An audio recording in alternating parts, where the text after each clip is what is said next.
இந்த வருஷம் இன்னும் ஆடிப்பட்டம் ஆரம்பித்த மாதிரியே தெரிலிங்க. ஏன்னா எங்கள் நாமக்கல் மாவட்டத்தில் பயங்கரமான வெயில் கொளுத்துன்னு கொளுத்திட்டுருக்கு. இன்னும் மழையவே காணோம், காற்றை காணோம், எதையுமே காணோங்க.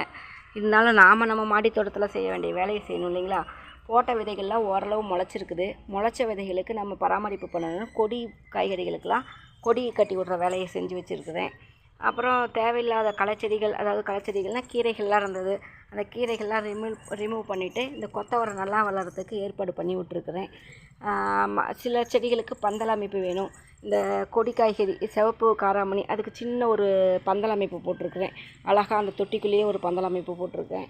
அப்புறம் கடலை புண்ணாக்கு ஊற வச்சு ஊற்ற ஆரம்பிச்சிருக்கேன். அதனால் செடிகள் இப்போ கொஞ்சம் பார்க்கறதுக்கு நல்லா பசுமையாக அழகாக இருக்குது.